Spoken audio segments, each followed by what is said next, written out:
They happened between June 3rd and the 8th of this month. Chicago police say a man ran up to women talking on the phone and stole their cell phones, then jumped into a getaway car. Anyone with information is urged to call Chicago police.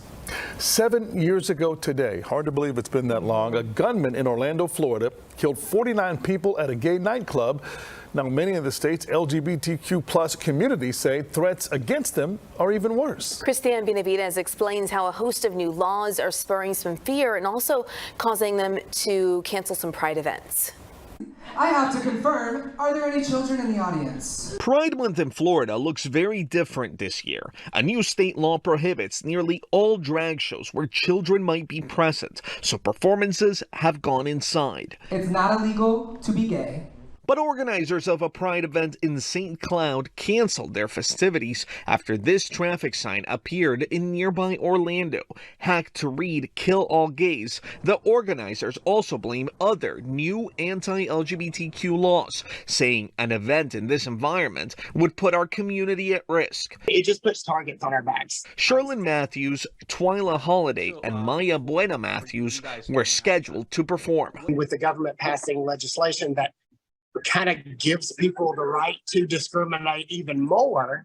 Fuels the fire, Yeah, for sure. Definitely. Pride pushback nationwide has grown increasingly hostile this year. A scuffle broke out at a recent book reading about different kinds of families at this California elementary school. Hard to imagine how fast and how cruel this backlash has come. We weren't expecting this. A growing number of states are considering new laws that target LGBTQ rights. Those who support them say it's about protecting children. Children should not be allowed to come to these events because they'll be scarred for life. But the performers believe it's part of a larger effort to erase the LGBTQ community. We're here. We've always been here, and we're not going anywhere, and you will not silence our voice. They plan to perform all month at other Pride events in communities where they feel safe. Christiane Benavides, CBS News, Miami. On top of targeting drag shows, recent bills in Florida restrict discussing personal pronouns in schools, force people to use certain bathrooms, and also ban gender-affirming care for minors, though that last measure was temporarily blocked by a federal judge.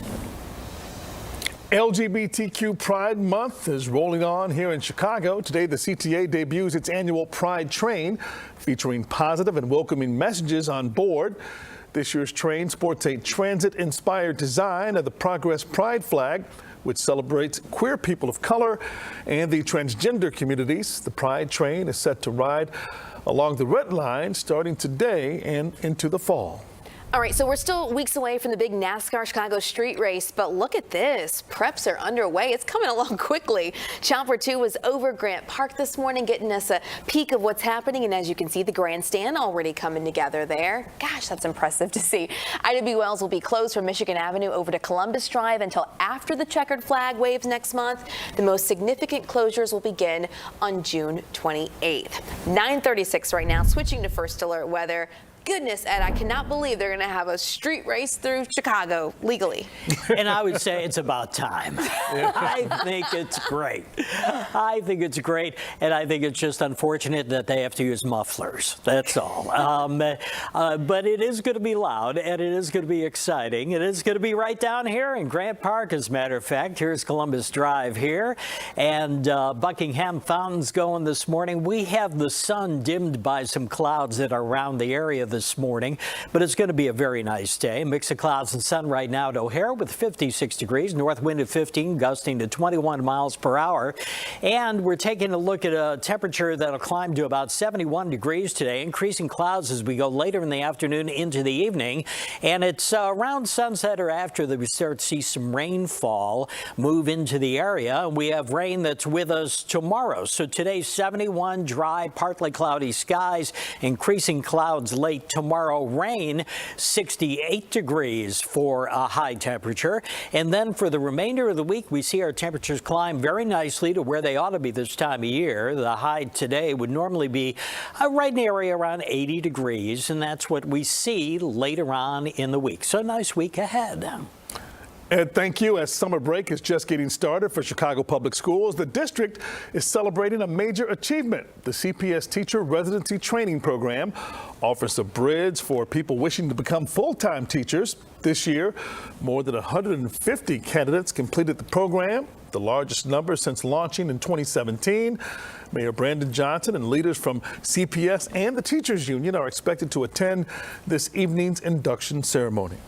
All right, so this way too close for a family in Antioch after this black bear showed up on their back porch.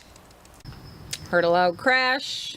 Long story short, it was my metal bird feeder that was bolted down to my deck, and he pulled the whole thing down, and I assumed it was raccoons because we have lots of raccoons.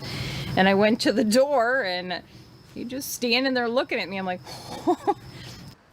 That's Natalie Fields. She's really calm for what just happened. She lives near Deal Ridge Lane in Antioch and says after quickly snapping a few pictures, the bear ran off. Now, her family showed us the damage the bear did on their back deck as it tried to grab a meal from their bird feeder.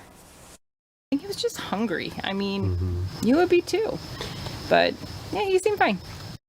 Gosh, she's just taking this easy. As of right now, the bear has not been caught. What's up with all the bears? The Lake County, Illinois Sheriff's Department issued a warning last night telling people do not approach the bear and call police. Now, this latest sighting comes just 3 days after this. Remember, a black bear was spotted in Gurnee. We got to figure out where all the bears are coming from and if it's the same one. Get to the bottom of this bear situation going on in the north suburbs. Well, today, going to the south suburbs, a 7-year-old girl from Richton Park will be honored for her bravery and very quick thinking. Yeah, she's smart and quick. This is happening tonight at the village board meeting after she saved the life of her great-grandmother. You may remember this because we told you about the story last week. Cynthia Drake was watching her granddaughter Zion last month when she found herself unable to breathe or talk. Now, without being told, Zion, just 7, picked up the phone, called 911, and calmly stayed on the phone with the dispatcher for 4 minutes and gave them all the information they needed. If it wasn't for her, if she wasn't here, I don't think I would have made it. I mean, 7 years old, you're going to be a little rattled, but, you know, to be that young, she was outstanding 911 caller. Good job, girl. The department was so impressed with Zion, they gave her a ride to school. You see the pictures here to celebrate her bravery. The fire chief says he hopes that this story will remind parents just how important it is to teach children how to get help in an emergency. Way to go, Zion. I know. That's amazing that she was able to help her grandmother like that. Well, whether you're here for a day or you lived here for years, you're probably overwhelmed by all the things there are to do in the city. It never ends, especially in the summer, but a local author is looking to change all that. She shares her tips for planning a perfect day in Chicago. And Broadway's biggest night is in the books. We look back at last night's totally unscripted Tony Awards.